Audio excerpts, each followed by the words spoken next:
Assalamualaikum warahmatullahi wabarakatuh. Pada kesempatan kali ini, kami akan mempresentasikan tugas UTS mata kuliah Bimbingan Anak Berkebutuhan Khusus tentang program inklusi di sekolah dasar dengan dosen pengampu Ibu Agni Mutianti, MPD. Sebelumnya, kami akan memperkenalkan diri terlebih dahulu. Saya Asmi Anggraini dan rekan saya, Rizka Syara Robi. Kami dari kelas B3 2024 RPL S1 PGSD di IKIP Siliwangi.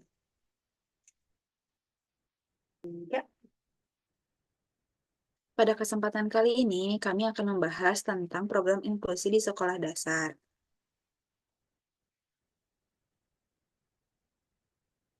Pertama, diawali dari pengertian. Definisi inklusi. Inklusi adalah sebuah pendekatan untuk membangun lingkungan yang terbuka untuk siapa saja dengan latar belakang dan kondisi yang berbeda-beda, meliputi karakteristik, kondisi fisik, kepribadian, status, suku, budaya, dan lain sebagainya. Menurut Permendiknas Nomor 70 Tahun 2009, pendidikan inklusif adalah sistem penyelenggaraan pendidikan yang memberikan kesempatan kepada semua peserta didik yang memiliki kelainan dan memiliki potensi kecerdasan dan atau bakat istimewa untuk mengikuti pendidikan atau pembelajaran dalam lingkungan pendidikan secara bersama-sama dengan peserta didik pada umumnya, di mana tujuan utamanya yaitu mewujudkan pendidikan yang setara, menghilangkan diskriminasi, dan memberikan kesempatan berkembang untuk semua anak.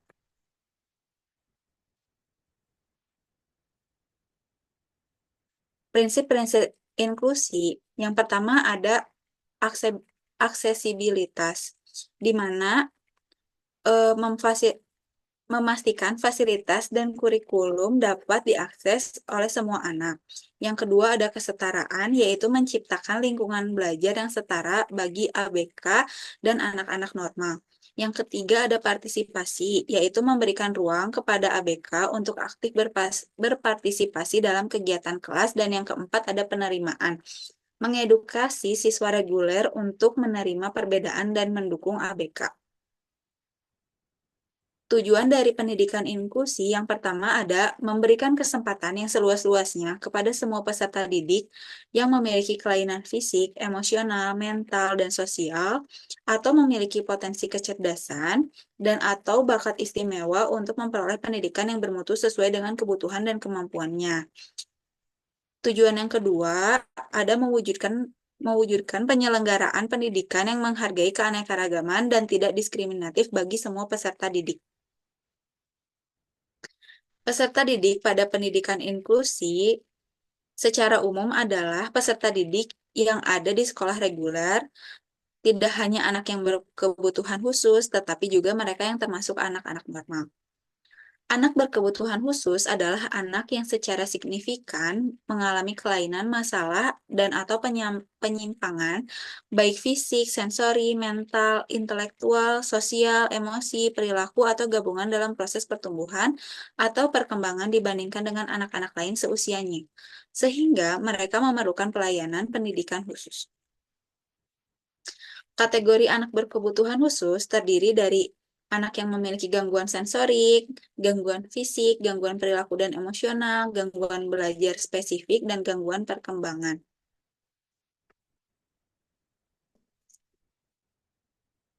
Baik, selanjutnya untuk manfaat dari program inklusi ini ada 3. Yang pertama, untuk siswa yang ABK, itu mengembangkan keterampilan sosial, meningkatkan rasa percaya diri, serta meningkatkan keterampilan akademis dan juga emosionalnya. Yang kedua, bagi siswa lain, belajar menghargai perbedaan, mengembangkan empati, dan bertoleransi. Seperti yang tadi sudah dijelaskan bahwa di sekolah inklusi ini itu tidak hanya siswa ABK saja, tetapi juga siswa reguler. Kemudian yang ketiga, manfaat bagi sekolah, membentuk komunitas inklusif dan beragam mencerminkan masyarakat yang lebih luas. Selanjutnya ada mengenai peran guru dalam program inklusi.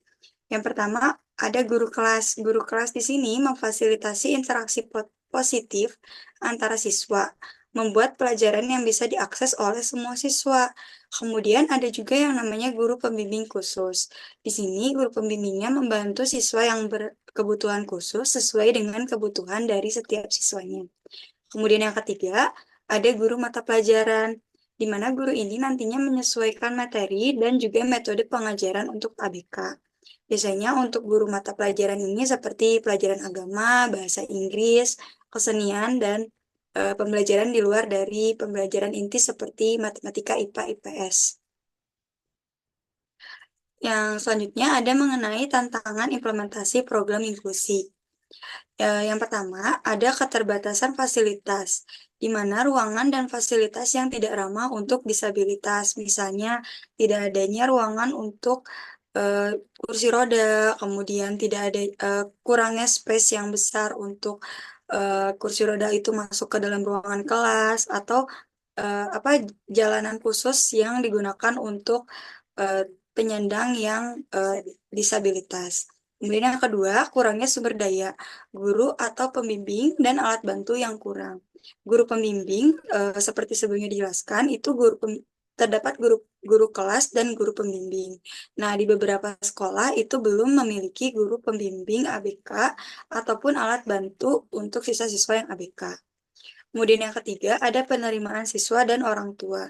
Ini menjadi tantangan yang cukup kompleks di lingkungan sekolah, di mana kita perlu sekolah perlu melakukan edukasi untuk memahami inklusi, di mana nanti orang orang tua siswa yang anaknya normal itu dapat menerima adanya teman-teman dari siswa yang ABK.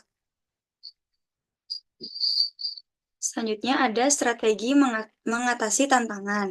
Yang pertama, pelatihan guru dalam pendekatan inklusi. Yang kedua, peningkatan fasilitas untuk akses disabilitas, aksesibilitas. Kemudian yang ketiga, edukasi kepada orang tua dan siswa tentang pentingnya program inklusi di sekolah dasar. Yang selanjutnya mengenai implementasi sekolah inklusi. Untuk di Bandung sendiri ada beberapa sekolah dasar negeri yang sudah melaksanakan program inklusi. Ya, seperti contohnya ini ada SDN 119 Cijagra, SDN 020 Suralaya, SDN 179 Sarijadi, SDN 138 Geger Kalong Girang, SDN 070 Pasirwayu, dan SDN 093 Tunas Harapan. Tentunya untuk kedepannya pemerintah juga menggadangkan agar sekolah-sekolah lain dapat mengikuti menjadi program sekolah inklusi.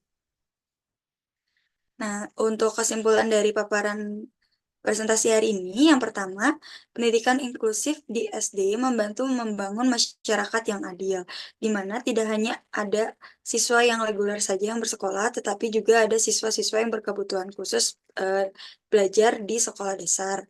Kemudian yang kedua, dukungan dari guru, orang tua, dan lingkungan sekolah juga sangat penting untuk perkembangan dari siswa-siswa yang ABK. Yang ketiga, mewujudkan lingkungan belajar yang menerima keberagaman adalah langkah penting untuk menuju kesetaraan pendidikan. Di sini, setelah dari apa yang tadi kita paparkan, kita dapat membuat sebuah kutipan ya, bahwa perbedaan dalam proses belajar itu bukan menjadi suatu halangan untuk mengembangkan potensi anak. Sekolah inklusif adalah sekolah untuk semua anak, tidak hanya yang berkebutuhan khusus, tetapi juga bagi siswa yang normal. Sekian presentasi dari kelompok kami. Mohon maaf apabila banyak kesalahan kata. Kami akhiri. Assalamualaikum warahmatullahi wabarakatuh.